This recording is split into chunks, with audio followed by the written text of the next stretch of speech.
din sa atin eh.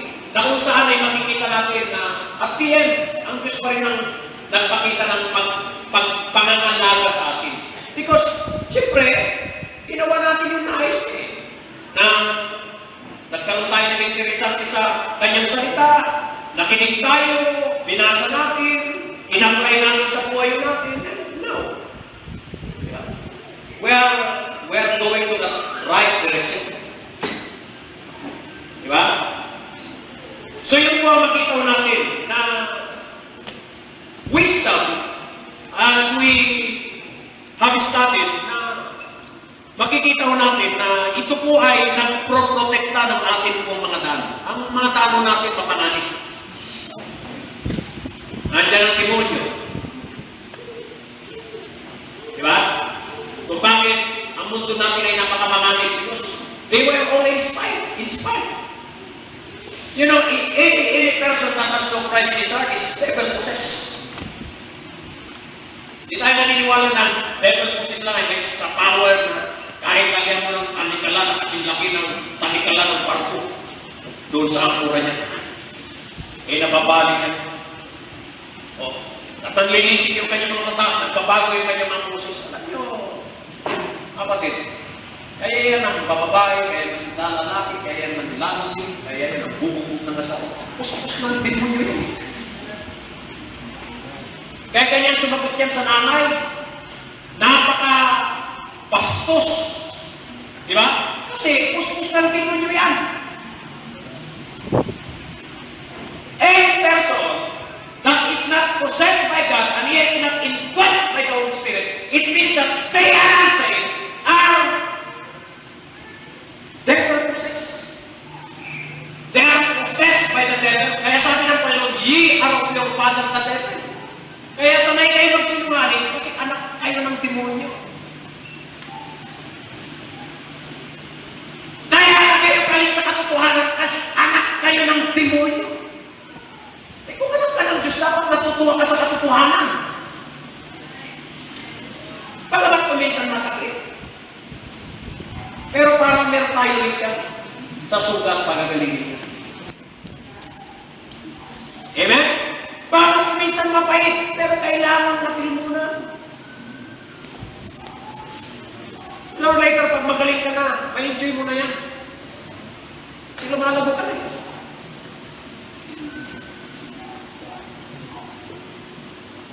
May tendency na ba?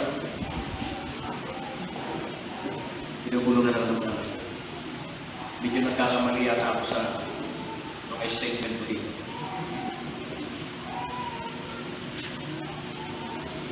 We will hear today that wisdom directs our paths.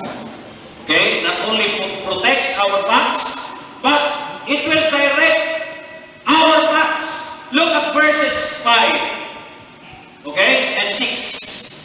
Okay? Trust in the Lord. Whom do you trust?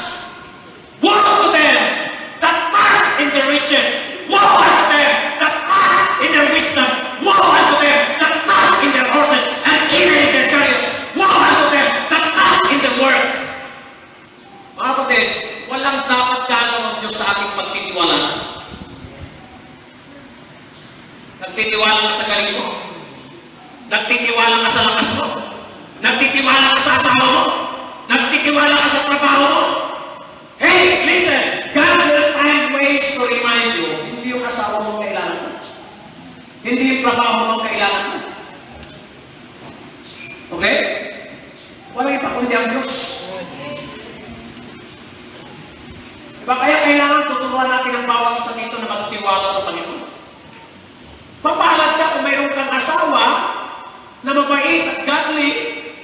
Mapalad ka na mayroon kang mga anak na magagaling mag-aral, pero yun yung makapag-asawa lang yan ng talaga namang saksakan ng pangit ng ugali. Sasama lang ulo mo. Diba? Kaya mag-away ko minsan ko yan. Sa kamanugang, di ba? Mapro-prostrate ka lang, kapit. Kaya ang pinaka-safest na pagtiwalaan natin ang Panginoon. Ano mang oras, pwede magsara yung trabaho mo na yan. Amen? Brother Jomer learned 1 year kasi hindi nakasakay ng barko. You see? Kaya pwedeng bumagsak ang lahat ng ekonomiya. Pero ekonomi ng Panginoon, hindi babagsak mo yan. Are you listening? Kaya kung mayroong may pagmamalaki, sabi mo, matatag itong kumpanya ko. Masipag ito.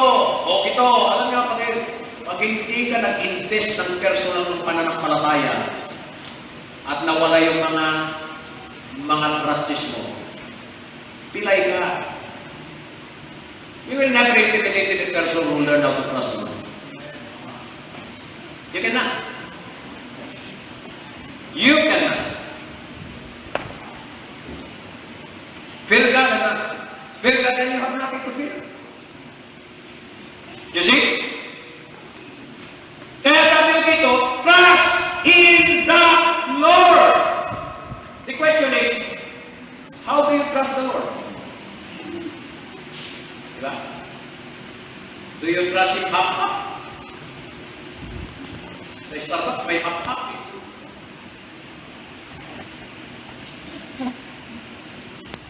Or mga ganyan na sukal na may mga gatas na ganyan. Half-half. So, half-half.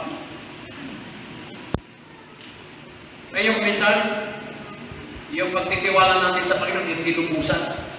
Dahil pagkatiwala natin yung ating kaluluwa, sabi natin, sold na yung ating pag-eternal, pero yung temporary natin, para gusto pa natin kontrolin. Babae ko sa Panginoon. Amen? Hindi naman tayo mabubuhay na matagal sa mundo nito.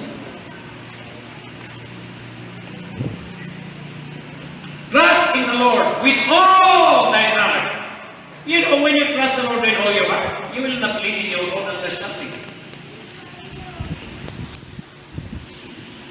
The Bible says in verse 6, in all thy ways, acknowledge Him, and He will be the one to direct your paths. Amen? Now, God wants us to know and do His will. Gusto niyang malaman natin, kaya nag-design siya ng mga manangaral. In the Old Testament, prophets. In the New Testament, apostles. Amen? In our time, church age, nagbigay siya ng pastors and teachers. For the perfecting of the saints. Okay? Kaya nagtayo siya ng church na kailangan matinano natin. For the past week, pinag-aralan natin na sino yung mga tao papala. Yung mga tao na nakikinig sa payo na manggagawin. Blessed is the man that walketh not in the counsel of the ungodly, nor standeth in the way of sinners, nor sitteth in the seat of the scornful. Ba? Ubusin mo yung oras mo sa pagpupo, sa showtime, di ba isganda? Scornful yun. Hindi makakapagpasaya yun na hindi yun ang lalaki. Yun ang quality ng isang scornful. At ang dami niyang ginawaan. Ay, listening, pag-ubusin mo yung oras mo sa panonood ng telenovela, ubusin mo ang oras mo sa mga nagkwikwento lang ng buhay ng iba na walang tatong na umarap sa pinagkwikwentuhan, masisira lang ang utak mo. Because either communication, corrupt good manners. Are you listening? Ang dami mga worthy. May seminar. Nagtuturo siya ng tayo. Mayroon tayong day in the temple. Araw-araw mo yan. Okay? May nakakamada na naman sa September. Ikaw ba yung napapagod? Ikaw ay napapagod? Sabi ng tayo, saan ba yung pinapagod?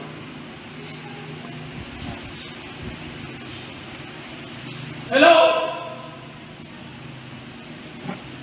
Mga kapatid, makikita natin dito na sabi niya dito, lean not unto thy own understanding. Gusto ng Panginoon na matuto tayo ng kanyang salita sa pamagitan ng pakikinig, sa pamagitan ng pagbabasa, okay? At yung mga karanasan po dyan, pinaparanas niya rin. Para pagdating ng panahon na may mga tao na sa paligid, nakatulad natin ang karanas sa mga bagay na ganyan, may isasabi natin na ang Diyos ay mabait. Na tinulungan niya kami, at yung Diyos na tumulong sa amin, siya din ang tutulong sa iyo. Amen? He is eager to reveal to us His will. Ephesians chapter 5, please. Verse 8 to 10. Ephesians chapter 5, verse 8 to 10. The Bible says, "For ye were sometimes darkness, but now are ye light in the Lord. Walk as children of light. For the fruit of the Spirit is in all goodness and righteousness and truth, proving what is acceptable unto God." Okay? Notice the word, proving what is acceptable unto God. John 7:17. Look at your Bible. John 7:17. Ang sabi ko sa John chapter 7, verse 17, I will read it to you. If any man will do his will, he shall know of the doctrine. He shall know of the doctrine, whether it be of God or whether I speak of myself. You can practice discernment and you can say, this is wrong, this is right. Kung nagkaroon ka ng panahon na tingnan ng katotohanan, which is the word. Amen? Kaya makikita niyo kapatid, ang katotohanan ng siya magpapalaya sa atin sa maling paniniwala. Ang katotohanan ng siya maglilinis sa atin. Sabi niya, if you will know the truth shall set you free. And sanctify them through thy truth, thy word is truth. So there are certain conditions that we must meet before God can direct our paths. Okay? Dalawa lang ang siguro titignan natin. I'm sorry, umabot tayo ng gold 30 nung nakaraan. Hindi ko na malayo.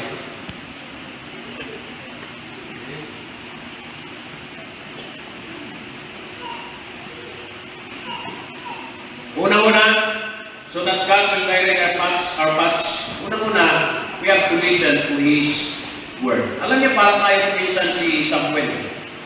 Bago-bago sa templo, kinupad ng nanay niya yung pangako, Lord, kung bibigyan mo ako ng anak na lalaki, sakpi lang ang sinabi ng ubigay ko na hindi na ako magkakanak, mas bata pa ako sa aming ninuno na si Sarah.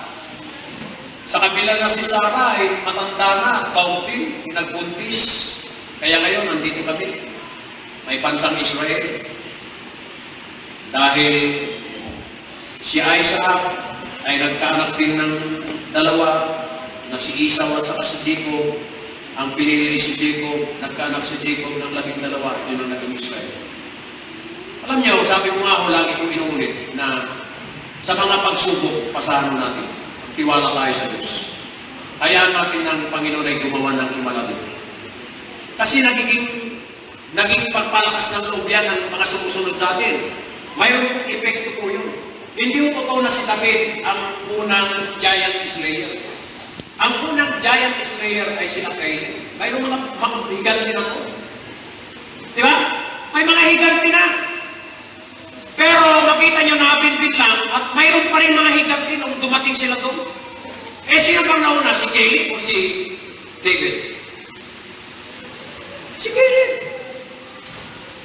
Kaya hindi lang si David ang first giant slayer. Oo. Kaya makikita nyo na tinutuwa niya yung kanyang pangako na total, galing naman ito sa Panginoon. At least, naranasan ko magkaanak. Ba't ko'y pagkakait sa kanya? Ibinalik niya. After na mapusot, pwede na mabuhay sa kanyang sarili, hindi na tumititi, dinala niya sa templo. Ipinagkatiwala niya kay Priest Eli. Alam niya ang trabaho ni Samuel bago siya maging dakilang propeta.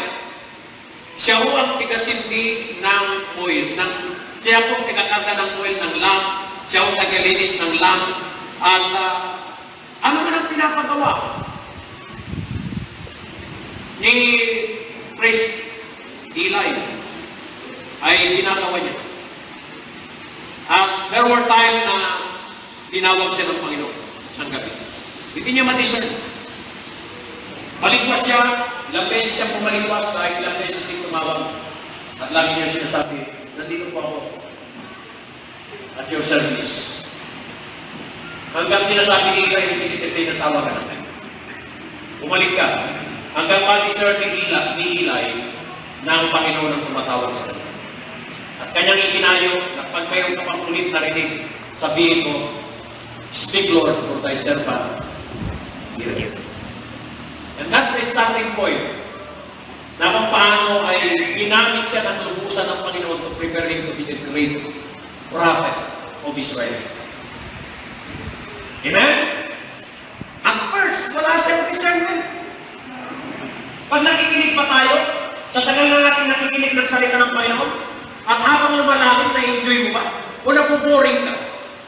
Dapat habang tumatagal tayo, marami tayong mga nahalukay ng mga Diyos. Kagaya ng ipinakita mo na karami. As David said, more to be desired are they than good. You see? Kailangan makinig ko tayo. Kuminsan, nagkakaroon ng kaganapan yung sinabi ng Panginoon ng mga tao nito. May mga tayo ngunit hindi makarinig. May mga mata ngunit hindi makakita. Sa aklat din po ng Revelation, sa mga message ng mga churches, every time na ibigay ko ang commendation sa condemnation sa mga local churches from Ephesus to Philadelphia hanggang sa Laodicea, ang laging sinasabi sa last part, let him that have ear, let him hear what the Spirit saith.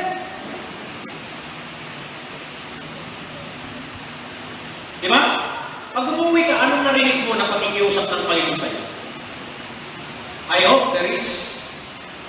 Dahil nagiging sayang yung ating panahon kung hindi natin napakinggan.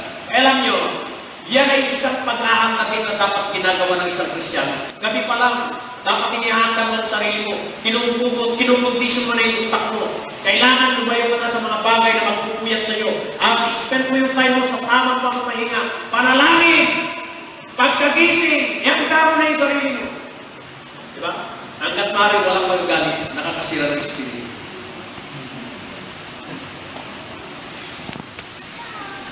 Magalit ka na ng Lunes hanggang Sabado. Huwag lang ng kinalikuhan ng umaga. Para ma-set yung time. Na kung saan alam niyo kapatid, talagang magaling pang Pinoy kung kailan ang maglilingkod. Diyan pinag-aaway ng mag-asawa. Diyan nagagalit ang nanay sa mga anak. Di ba? Diyan nasusunog yung kanin. Kasi ayaw ka talaga ng demonyo. Kaya sa parang ng pasura, yung lumilipat doon, natumukan doon sa tubo, demonyo yun. O, di ba? Demonyo yun. So, anong sabi sa verse 1? As we go back to our text, Proverbs chapter 3. Look at verses 1 to 4. Ang sabi mo sa verses 1 to 4, my son, kung hindi ka naman anak ng Diyos, huwag ka maginig. Pero kung anak ka ng Diyos, pakinggan mo ito. Forget not my Lord. Ibig sabihin, mayroon kang naipangaral. Mayroon ka nang napakinggan. Okay? Nawa yung napakinggan mo na yan, huwag mong kakalimutan. Amen? Hello? Forget not my law, but let thine heart keep my commandments. For length of days and long life and peace shall they add to thee. Let not mercy and truth forsake thee. Bind them about thy neck, write them upon the tables of thine heart, so shalt thou find favor and good understanding in the sight of God and man. Now God's will, of course, God's Word. If you want to know God's will for your life, then go to God's Word. Kailangan pakinggan mo. Kailangan basahin mo. Okay? So it is not only the mind, but also the heart that should remember and consider the Word. Binanggit po dyan yung mind, binanggit din po dyan yung heart. Okay? That should remember and consider the Word. So we must ask the Spirit to write the Bible in our hearts. Alam niya, dumarating ang punto na nung high school ako, mayroon kami klase na hindi talaga nagdadala ng libro, hindi nagdadala ng notebook. Alam mo, pag kaya na sumagot sa professor, napakagaling, sa teacher, napakagaling. Alam niya, tawag namin sa kanya, living encyclopedia. Mayroon din kong anak ng pastor na ganyan, living encyclopedia, yung anak ni Pastor Tabanda. Subukan mong kausapin si Herman. Of all the information, wait. Paano hindi mo upusan? National Geographic, Discovery, wait. Dami talaga.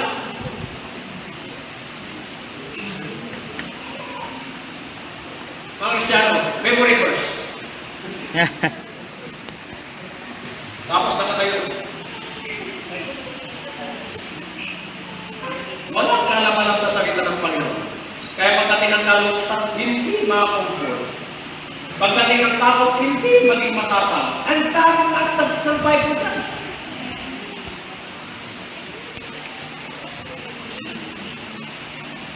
Nagkaroon ng kasintahan sa bakit? Wala ka yan sa Bible.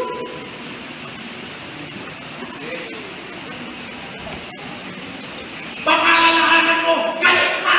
Ay, pakialam mo buhay ko. Wala talaga alam sa Bible. Kung alam man, talagang kinalimutan siguro.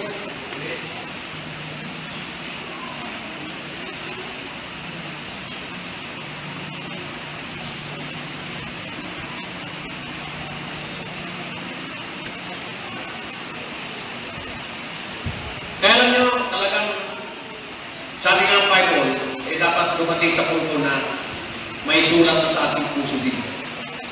Na bago tayo gumawa ng desisyon, ititiglaan, sinaalang-alang natin ang salita ng Panginoon. Lalo na yung mga major decisions, mga kapatid.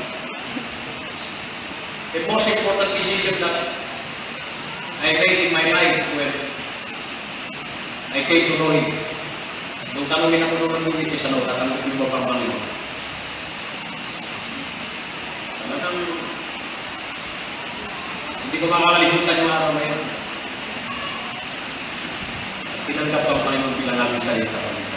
Pangalawa, ewan ko lang kung even ang misis ko, pero isa sa akin may consider dahil noong pa man, sabi ko sa mga kapatid ko, mag-aasawa ko kung may magkakagusto sa akin. Pero hindi yan ko sa inyo mga atin ko. Kapag ako mag-aasawa, yung naranasan natin na nagpapayak sa atin ngayon habang nag-iiyakan kami doon sa tabi ng dagat, ay hindi mararanasan ng mga anak.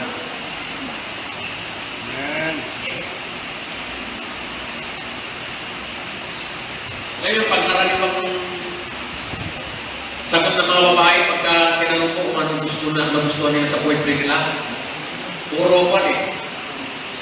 Anong nagustuhan ko niya? Tone. Dark.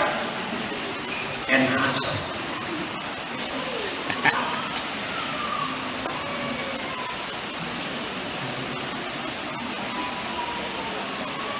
Minsan tinanong ko din itong ex-girlfriend ko eh, kung anong nagustuhan niya sa akin eh. Wala akong narinig na tone dark and handsome eh. Pero maalala ko sa akin niya, after na tanongin niya ako, ba't mamulilig ka ako, papakasama ba ako? Sabi ko, siyempre. Makahihirap lang ako sa mga naging girlfriends mo. Sabi ko, siyempre. Kaya unang nakita ko pa lang yan sa